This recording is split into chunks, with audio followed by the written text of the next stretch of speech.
This is Utah Tech Basketball and the John Judkins Coaches Show.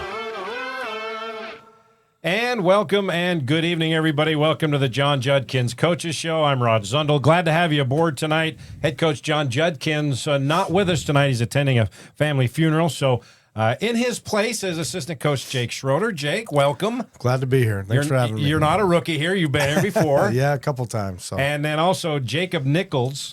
He's here as well today. Jacob, welcome. Thank you. Now, before we get started, Jacob, last Saturday night was your 113th all-time career game in a Trailblazer jersey. That is tied for number one in all-time career games. You're going to break that record Wednesday night, and we're going to talk about that. We just wanted to set the tone right now with that. Utah Tech, it was rivalry week, guys, last week. Utah Valley coming into town on Thursday, and then Southern Utah rolled into Burns Arena on Saturday night. And, Coach, what was that like? The best week of the year and the best home crowd that we've had all season long. Oh, it was awesome. Kind of unique that the schedule ended up that way, playing both those guys. Utah Valley on Thursday and SU here on Saturday, the same week, but great environment. Two really good teams at the top of the league in the WAC. Just a really good opportunity for the community to come out and see us, and good opportunity for our guys to play in front of a good crowd. Yeah, and Jacob, it was the best atmosphere that you've been able to be around all season long. Just talk about, the anticipation up to these two rivalry games, and then when it actually took place, what was going on through your mind? Well, this whole year we've had a lot of people asking us, when's your game versus UVU and SU at home? Everyone wants to go to those games, all the community. And we were hyped the whole week, and they're definitely fun games. It was good to win on Saturday and good way to tie the most games played at the school, so it was fun. Yeah, you got a split. Thursday, you lost a tough one, an emotional game to Utah Valley, the Wolverines, and then you came back with a win against Southern Utah. So right now you're 3-8 in the WAC, 11-13 overall, but Utah Valley, they have a one-game lead over Southern Utah for the top spot in the WAC. But you guys are right there battling for that final one or two spots in the WAC tournament. So, Jacob, you have a month left to get things done. What's the anxiety, the anticipation level, and what are the nerves like knowing that, every game is magnified right now?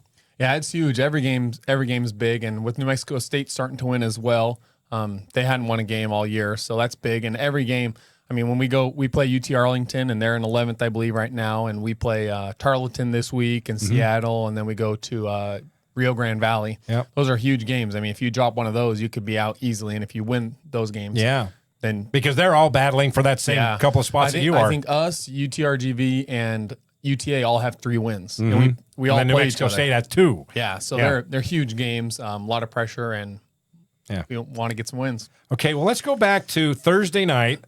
Utah Valley, the Wolverines, the top team in the WAC. They're coming into Burns Arena. Let's show you what happened there. And Coach, you wanted to go into Tanner Christensen like you have the last couple of games. You did. Yeah, we've had with Cam out. We found something there in Tanner, and we like to start getting him as many touches early as we can. And then he got in foul trouble, so he had to sit. And then you started to go outside. Edmonds hit Pope for a 3, and then you started hitting some outside guys. Jacob, yeah. Jake. Once we have to, when Tanner goes out, we tweak our offense a little bit and try to play inside out, but not so much off the post entry, but more of driving kicks, kind of like Frank did right there. Yeah, Frank came off the bench, and that gave you a 1-point lead. Incredible sequence here in the final minute and a half of the first half. They got the steal. Dancell leader doesn't give up, comes back and blocks it, and that will lead to a good 3. Yeah, this was a wild, about 45-second for us right here. Really till the end of the half. We're going a 9-0 run to end the half and had all the momentum going into halftime. Yeah, and then under a minute to play, they'll miss, and then leader with the rebound, he gets it up to Cam, and then Cam gives it right back to Dancell, and it's good to see Sell hit a 3-pointer. Yeah, he was our best 3-point shooter last year. He's kind of struggled with it this year, and so anytime it goes in, it's good for him right now. Yeah, and then final seconds, how about that? Yeah, end of the play, we have a little play. We just had a high ball screen, and Cam's hard to guard if you don't stop his initial momentum. So big way to end the first half, and couldn't have asked for a better half, to be honest with you. Yeah, 9-0 run to end the half, and you led by 4. Things were going well. Good in 12 in the first half, but he only had 3 in the second half. After the Wolverines open up the second half with an 8-0 run, here comes Gonzalez. Yeah, Noah hit some big shots for us. just that second half, especially early, offensively, we really couldn't get in a rhythm. Yeah. Had a hard time stopping them, but they did And then look at Jacob. Jacob had some good effort on the glass, and they made us work for everything we got that night. Then you go inside to Tanner, then back out. That seemed to be work. But Pope only played 14 minutes as he fouled out with just under 8 to play. And then Jacob, you had 10 points on the night. This is you right down the middle, and then decide to go in. Yep. I've been shooting it pretty well this year, so a lot of guys are flying by me, and it opens up driving lanes, and you just got to stay aggressive and make the moves when they give it to you. Yeah, Noah, 3 of 6 from beyond the arc. He had 14 points. He had a good outing as well. Off that miss, Frank Stain will come down and we're getting shoot a it little up. desperate late there, and Frank hits a big shot to he had get to 11. single digits. Yeah. Yeah, but you couldn't fight all the way back. You lost to Utah Valley, 76-69 is the final. All right, Coach, your thoughts on Utah Valley?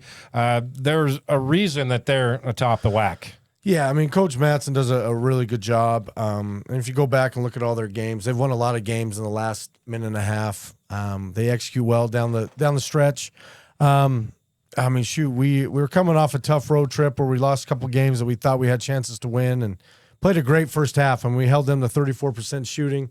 Did everything we wanted to do, and then the second half kind of got away from us. They shot it well, and we didn't. So, turnovers though you only had 14 compared to 22 for them. You really forced them into some tough turnovers early on, for sure. But you weren't able to capitalize it like you wanted to. For sure, especially the second half. I think we turned them over 13 or 14 times the first half, and that second half we just didn't.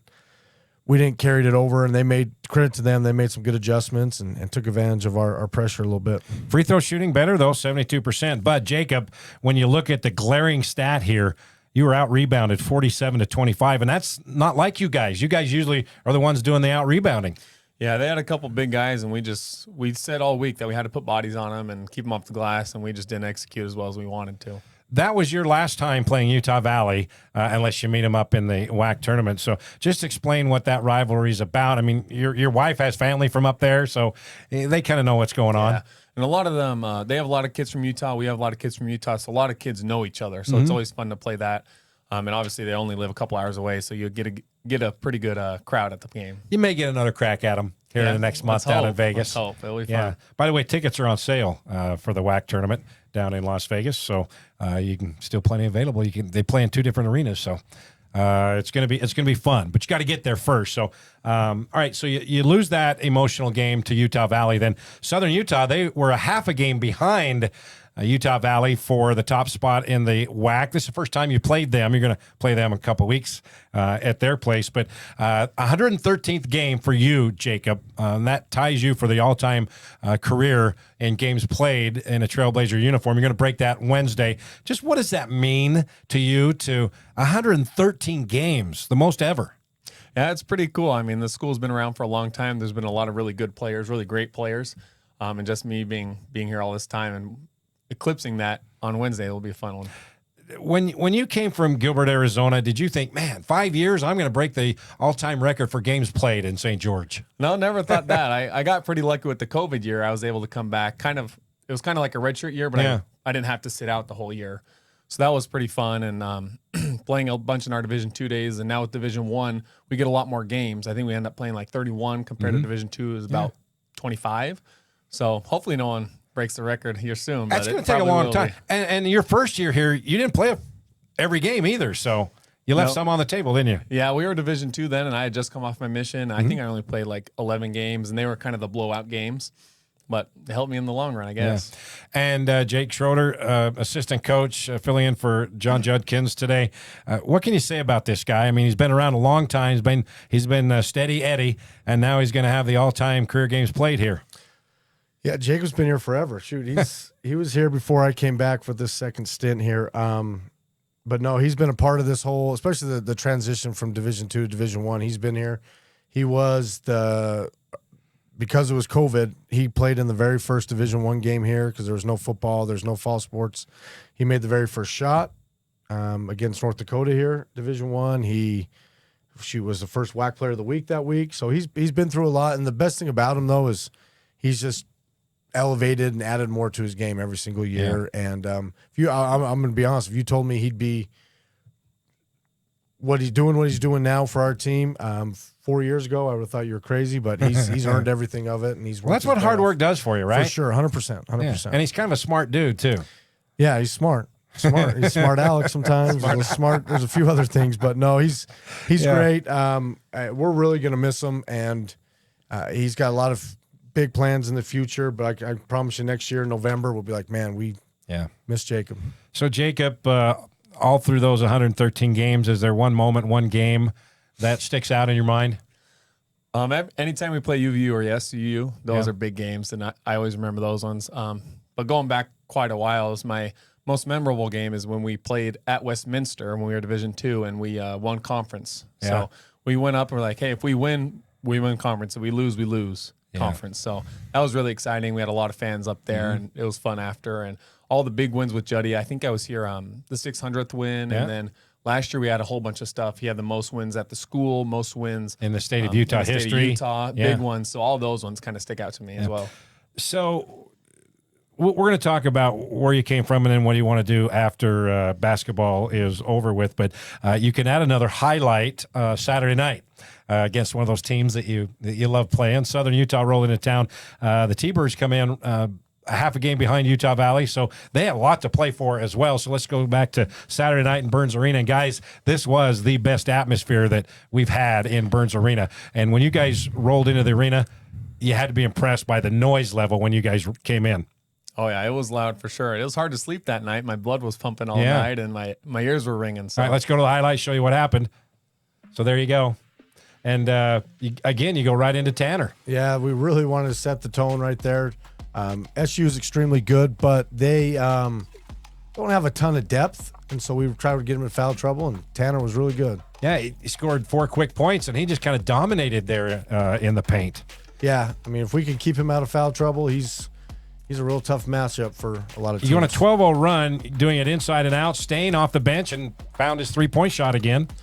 Yeah, did really well.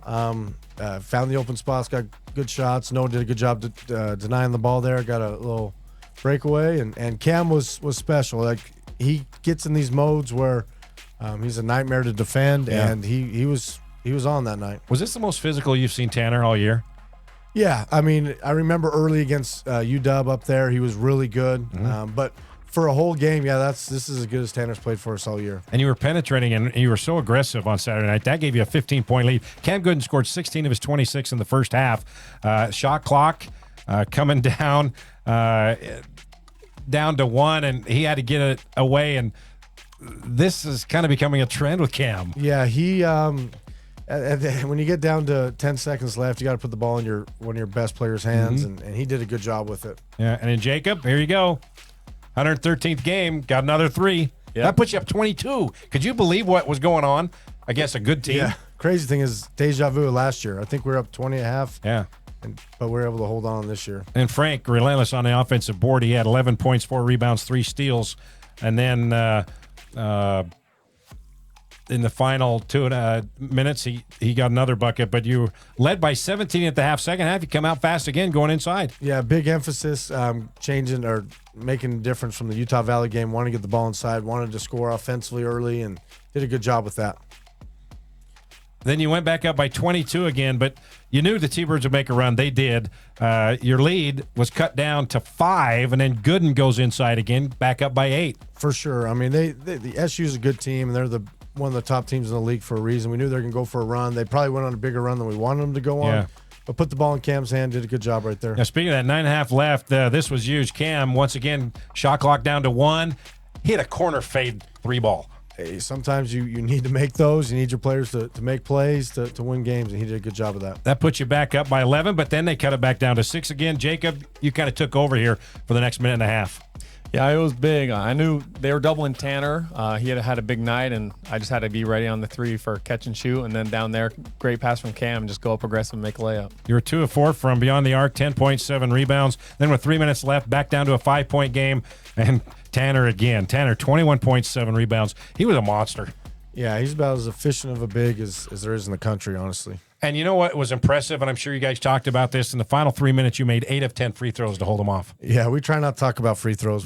That's kind of been our Achilles heel for a lot of the year, but we hit them, we made them, especially Tanner. If we can keep Tanner in the end of the games, Yeah. And he can make foul shots. That's going to be really, really.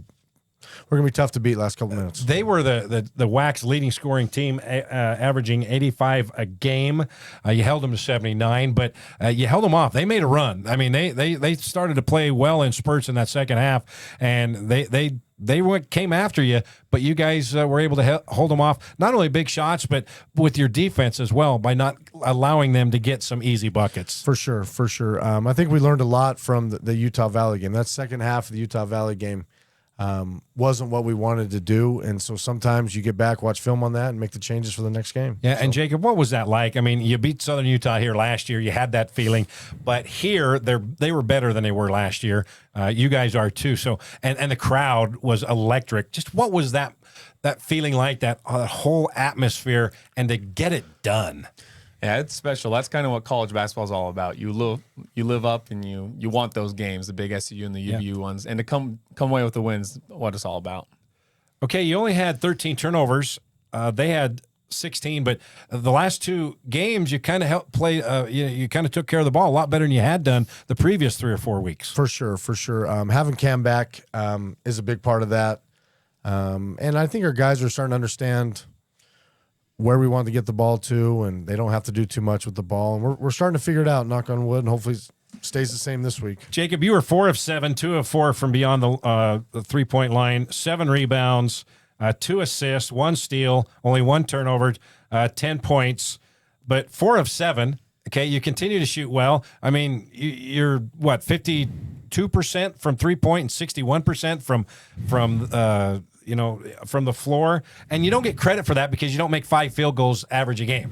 So you're not getting credit to being the top field goal percentage shooter in the league yet. So you got to shoot more and make more. Yeah, it's. They always tell me to shoot them when I'm open, but my kind of play, I've always been the guy that has passed up more shots than I probably should. And it's hard to get into that sometimes. Well, you got 53% field goal percentage. That's pretty darn good, and almost a little over 79% for a field goal percentage. So you got the things done. You got things cleaned up that you wanted to, and you got the win. And now you go back out on the road for a 1 game on Wednesday in Seattle. Then you come back home Saturday night for Tarleton. We are going to talk about that when we come back, but we're going to take a break now. The John Judkins Coaches Show will come back, and we'll talk about what's ahead for Utah Tech Trailblazer basketball. And also, we'll sit down and talk with head coach John Judkins. That's when the John Judkins Coaches Show comes back.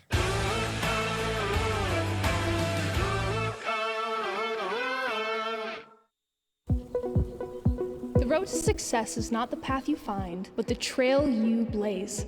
Beginning at St. George State Academy, then Dixie State University, and finally, Utah Tech University, this historic institution has risen from the desert as one of the fastest growing, most affordable, safest, and rapidly evolving universities in the nation.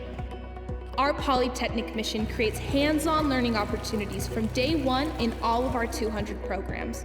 Through internships, experiential learning, and industry partnerships, I will graduate career ready. Although this journey was not always easy, I know that education is the single most powerful tool to change the world. Disappointments are inevitable and change is inescapable, but difficulties mastered are opportunities won. In Trailblazer Nation, you will not only discover who you are meant to become, but have the greatest time of your life. Go Utah Tech!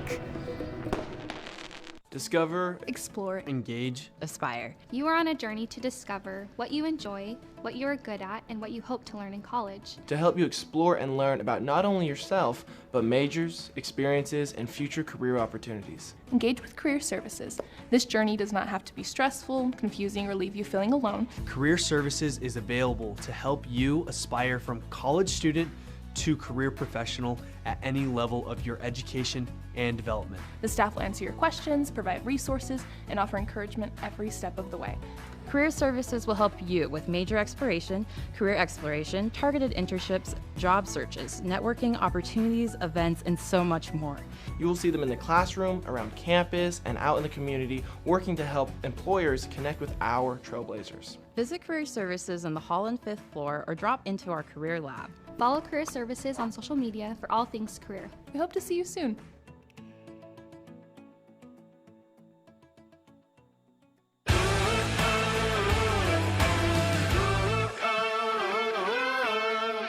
All right, welcome back to the John Judkins Coaches Show. Before we get to look ahead to this coming week for Utah Tech basketball, the Utah Tech women's basketball team, 6-5 now in 7th place in the WAC standings after splitting a pair of road games in Texas a week ago, losing at UTRGV. Then the Trailblazers rebounded with a 17-point win at UT Arlington. Trailblazers off until Saturday when they host New Mexico State at the Burns Arena. That tips off at 2 o'clock.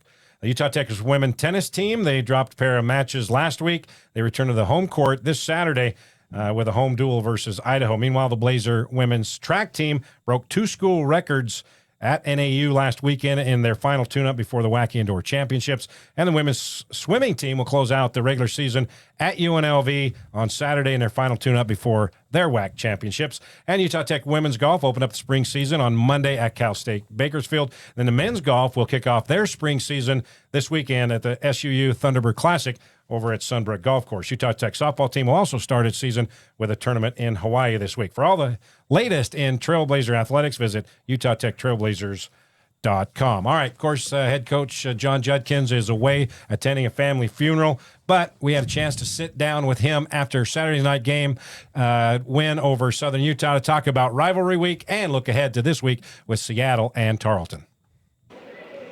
Juddy, emotion on both sides of the spectrum. Let's recap. On Thursday, the Utah Valley loss, emotional to that rival. Yeah, that was a good game. I mean, we played so good the first half, and, everything was working for us. Our game plan was working, and then we came out a little flat that second half. And to give them credit, they're a good team. That's why they're the top of the league, is they stay. They don't go up and down. They stay level, and they do a good job. But, that game to me was we got out-rebounded. We got killed on the glass. And that's a tough way to win. But, I'm proud of our guys of learning from that. We played them twice good. They just came up with some big plays late to beat us. And then Saturday night here, just moments ago, another emotional game, this time on a different spectrum. You got the win. Same as Utah Valley, great first half. You knew they were going to make a run, but this time you held them off and you got the win over your rival. Well, thank goodness we were up by 20 points. So that made a difference. No, again, first half, like you said earlier, Rod, it's probably one of our best, at least this year, the best half we've played. We shared the ball. We got open shots. Tanner was going to work in the post. Cam was hit 19 at half, and then we defended. I mean, we held them to 33%. They're a really exploding team to score offensively, and so we did a really good job on that. And then the second half, we came out good the first 4 minutes, and then we had a little 4 or 5 minute stretch right there about the 16 to 12 minute mark where kind of let them back in it a little bit, and then the momentum switched, and these guys didn't panic. We tried to get them calmed down. I used my timeouts trying to calm them down and say, okay, we're ahead. Play like you're ahead. I think sometimes we play like we're still behind. So first time we've had that kind of this thing, and our guys did a good job, knocking down the foul shots. But tonight, the crowd tonight was, But again, how do we, we're not in control of the WAC schedule, but how in the world do we got the WAC schedule to have our 2 rivals on this week at home? We couldn't ask for a better situation. It was a fantastic atmosphere for a college basketball game. Oh, it was unreal. The crowd was, and they charged the court. I know our guys were mad at that, but that's college. That's what it's all about, And so hopefully we can use this to build. Hopefully we can get better and say, hey, that was a lot of fun winning those kind of games than losing. But we got our hands full against Seattle on Wednesday. Yeah, Seattle, they were at top of the list on the WAC, but they've fallen off a little bit. Then after Seattle on Wednesday, you come home Tarleton on Saturday. Yeah, and I saw Tarleton lost today. We played good that game, the second game. So Seattle's a good team. They spread you out. They shoot the threes. They got a big guy that transferred from Washington who's pretty solid. It's going to be a good test for Tanner. But again, I like our chances. We'll get some rest. Hopefully enjoy this one tonight, get some rest, and head out on Tuesday and go play Wednesday. Good thing, I like the Wednesday, Saturday. Yeah. That was one advantage that SU had. They played on Wednesday and we played on Thursday. But again, I think the crowd gave us that energy we needed. Great atmosphere, great win. Yeah. Enjoy it. I will. I'll enjoy this one for a long time. Thank you. All right, that was head coach John Judkins. He is off on a family funeral this week. So Jake Schroeder, assistant coach, is in here, as well as Jacob Nichols. And Jacob played his 113th career game in a Trailblazer uniform on Saturday. You'll break the all-time record for games played in a Trailblazer uniform on Wednesday at Seattle. All right, now, first of all, before we talk about anything else, after that shot, you came down the floor hitting your head. What was that all about? Well, when Carmelo Anthony hits threes, he bangs the side of his head. I was trying to do that, trying to be cool like the kids, but I guess I'm just too old to celebrate like that. Okay, so a great atmosphere. As a coach, how can you take that feeling of Saturday night and the win and making the plays when you needed to and taking that emotion and bottling up and taking it on the road now to Seattle? We tried to do everything. I don't think you can bottle it up, and it'd be sweet. They could just continue on winning it. But what we did is we watched film today. We showed them what we did to get to that point, to build our lead, to keep the lead, and then just try to reiterate that in practice. Yeah. I think the guys will remember that, and it gives you a little faith, a little belief in each other that you can win those games. And Jacob, now you go to Seattle, take on the Red Hawks, and guys, they won their first 7 conference games. They were the cream of the crop on top of the WAC, but now they lost 4 in a row. I know you don't want to look at that, but Jacob, I mean, this is a chance to get a win on the road in the WAC. Yeah, it will be. That's one of the things we haven't done quite yet this year. I don't think we've won a home away game in the WAC, No. so that'll be a big test coming up on Wednesday. Hopefully, we can get that one. So when you look at Seattle, you haven't played them. You play them now, and then in a couple of weeks they come here. So what is it about them when they were playing so well and they were 7-0 in conference play? What is it about them that makes them dangerous? Well, one, they return almost every player they had last year. They lost their 1-point guard to San Diego State, but they are very experienced. They shoot it well. They have guys that know their role and they play to that role very well. It's the WAC's tough. I mean, you go down to Texas, and that's the same thing happened to them last year. First place, went to Texas and lost 2 or 4 straight games down there. They're going to be tough to beat, especially at home. They're really tough. They took it to Southern Utah, beat them by 20 plus a few weeks ago.